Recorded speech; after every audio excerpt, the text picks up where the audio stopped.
他对就业理论有深入的研究，他对中国的经济成就充满赞赏。他认为中国还有很大的发展潜力。他如何看世界经济局势以及中国的应对之道？他对中国的货币政策有什么建议？ So monetary policy doesn't need to become more expansionary than it is. On the contrary, it could take a more neutral stance and watch the economy carefully to avoid inflation, especially asset price inflation, price of land or stock market prices that could lead to bubbles. 他如何看中国的竞争优势？ It still has lower labor costs compared with other industrial countries. It has a good open system of trade, which is being encouraging, has land. 他为什么主张给 NGO 更多的发展空间？ I mean, the success of China has surprised Westerners. You know, they never thought that this system could give us this success. So you cannot blame it for anything very serious. Even those who are talking, you know, there's some people talking about that what's coming next is a slowdown and their internal pressures and all that. But I don't really see them arising. At least as yet. 网易财经专访2010年诺贝尔经济学奖得主克里斯托弗·皮萨里德斯，精彩内容即将呈现。皮萨里德斯认为，欧美日银行缺乏资金借给企业，因此需要宽松货币政策，但应注意通胀压力。但中国经济增速快，不需要宽松货币政策。中国要注意资产价格高涨。Nowadays, US, Japan, and Europe are launching the easy monetary policy. Many scholars in China worry about they may cause the currency devaluation. So how you see this concern? I think the reaction of exchange rates to easier monetary policies is exaggerated in most countries. We need easier monetary policy because we are still in a world which lacks liquidity, especially in Europe and Japan. So Europe and Japan need to go for much easier policies. And if their currencies depreciate, that will help their economies. I don't think we're going to get excess volatility or anything like that out of easier monetary policy that should worry monetary policy makers. So do you believe that the easy monetary policy could help the European countries out of the crisis? I think it could help them enormously, actually, because the biggest problem in Europe now is the absence of liquidity in banks, that banks do not have money to lend out to businesses. And easier monetary policy will put more money into the banking system, which they can then use to lend to businesses. What are the principles you believe that countries in the world should observe to solve the economic problem? I think each country needs to deal with a different set of problems depending on the situation they are in. In Europe, for example, what we need now is to soften the fiscal austerity and follow more expansionary monetary policies in terms of quantitative easing. It's important to do that, to give time for structural reforms to have an effect on the economy and to give time for the economies to recover before we embark on a more strict debt reduction problem. Now, in the United States, the economy seems to be coming out of recession, so they need to turn more attention now to the risks of inflation as the economy is coming out. So, if I were in America, I wouldn't hope to see more quantitative easing. They've done enough. They helped the economy come out. The Federal Reserve has followed a correct policy, I believe, in the depths of recession. But now it's time to start thinking about how to avoid any inflationary pressures coming through. In Japan, it's similar to the European problem. They are embarking on an easier monetary policy, but QE could help. And in China, although there are forecasts of some slowing down, you have to remember that the economy has been growing at this exceptionally high rate for many, many years. But it's a much more exceptional performance than any other country has ever experienced in the world, any large country for sure.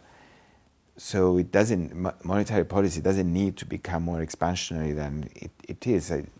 On the contrary, it could take a more neutral stance and watch the economy carefully to avoid inflation, especially asset price inflation, price of land or stock market prices that could lead to bubbles. 皮萨里德斯对世界经济前景很乐观，他认为金砖4国将推动世界经济更快速增长。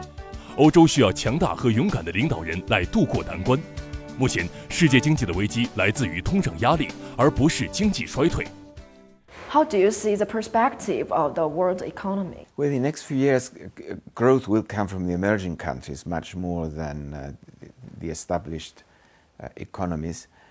I do expect China, relative to the rest of the world, will be growing faster. It might be growing slower than it's been growing in the past, but it will be growing faster relative to the rest.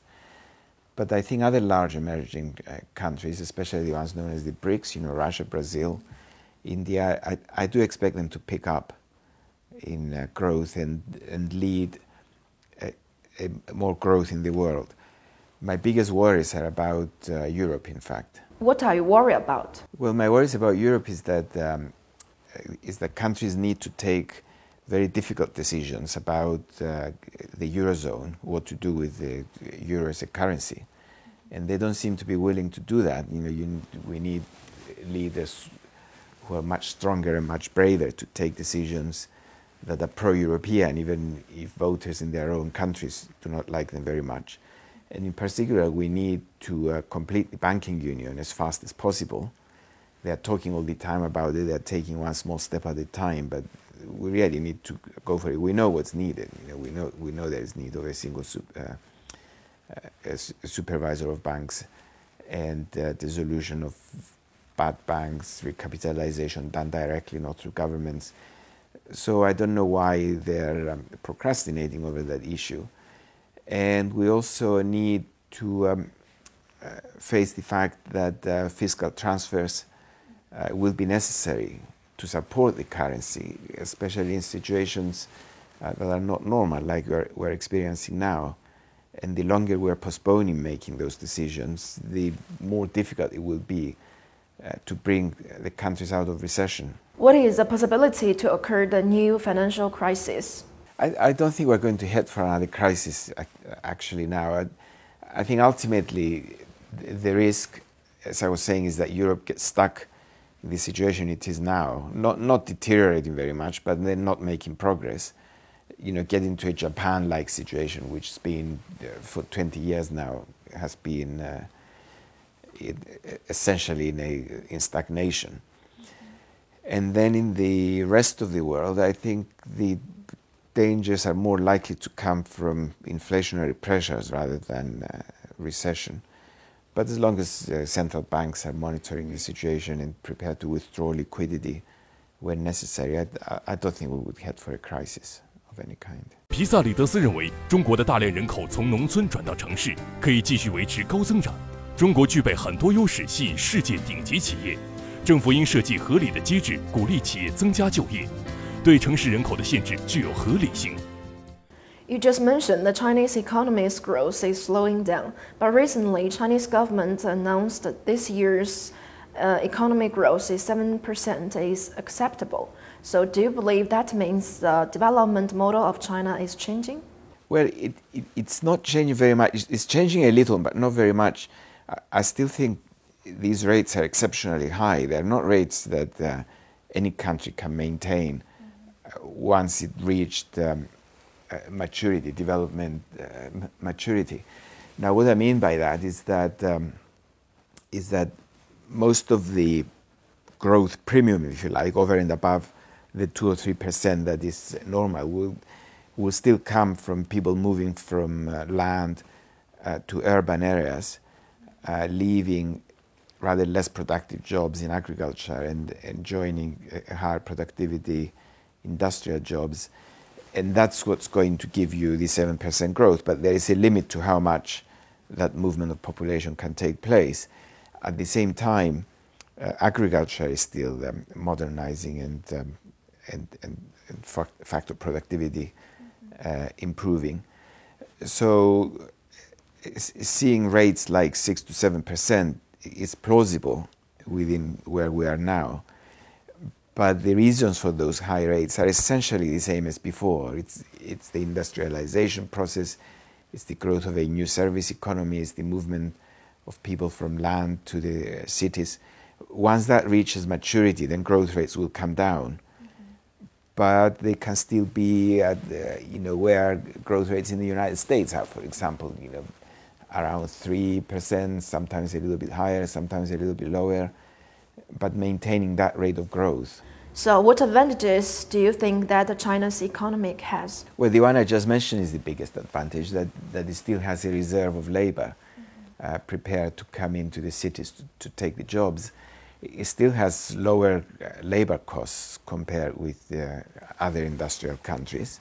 It has a good open system of trade, which is being encouraged. It has land, especially around Chengdu. The way Chengdu is opening up, for example, in the greater metropolitan area and attracting high-tech industry.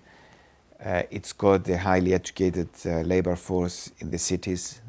Education is very high on the priority of Chinese people. So it has many advantages for continuing to attract this top-ranked company. You just mentioned the labor element. So as far as I know, recent years, especially this year's, China's unemployment rate is rising. So how do you see this phenomenon? When the economy is slowing down, unemployment will rise a little, but it's not rising to crisis levels or anything like that. These are still normal levels for an economy that's growing. And as urbanization increases, unemployment will be higher because unemployment is a feature of the urban economy. Now, as the social security coverage increases, you're going to see more unemployment reported, not necessarily higher unemployment in the real economy. But once you have entitlement to unemployment insurance, which is conditional on job search and on showing yourself as registering yourself as unemployed, statistics will become more reliable, and it's going to show you that there was unemployment hidden somewhere in the economy. It's not something that would concern me. I would be much more concerned about what kind of social security system you are designing, what kind of incentives you have for businesses to create more jobs and workers to take them, rather than look at the headline figure of unemployment and be concerned about it. So how you evaluate China's contribution on the urbanization?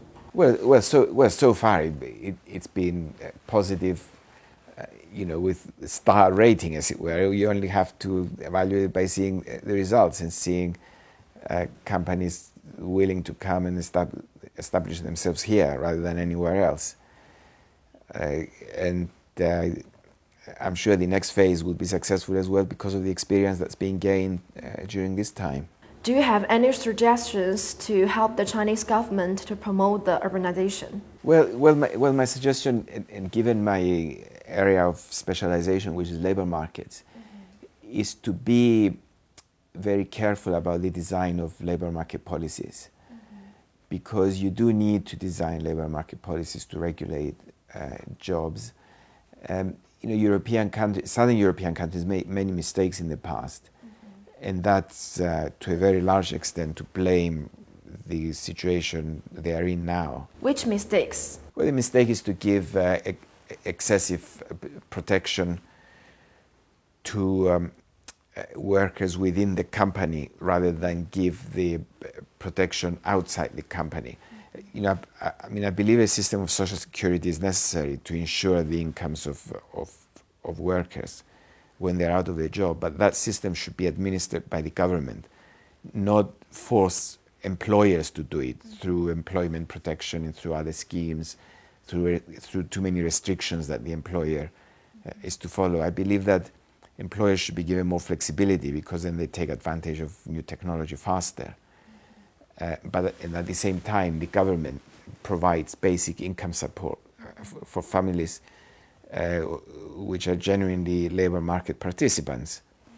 That's what the Southern European countries did not do. Some of the Northern European countries that followed it had much bigger successes in the labor market. And that's where I would advise the Chinese government to be more careful about. And then the other issue is about inequality. Because if you leave a system of economic development the way that the United States, for example, government is leaving the private sector alone, or even the way that Chinese economic development is taking place, then you see a lot of inequality arising in the distribution of income and wealth. And that leads to social pressures. So I would also recommend that they pay special attention to how inequality is changing in society. 皮萨里德斯主张，中国经济已经成熟到一定程度，要采用更清洁的技术。中国在经济方面非常成功，因此不要轻易批评中国的道路，但中国也需要避免泡沫。Now Chinese government is rethinking about what they had done in the past 5 years, and they are planning to launch some economic reforms instead of the previously economic stimulus program. So how you see this change? Any reform movement would be along the lines that I mentioned. The economy is reaching a kind of maturity now, if you like. You know, previously it was more like to encourage this takeoff of industry. Now that's happened. Industrialists throughout the world know about it. You know, multinationals are coming and locating here. Now it needs to be careful about the extent of urbanization. You know, what do you do with the cities? What kind of industry you attract in the cities? Are you going for cleaner technology?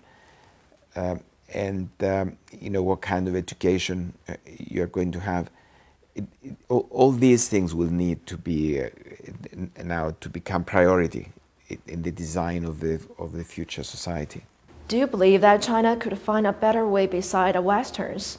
The China's politicians call it the Chinese characteristics. So do you believe that will be successful?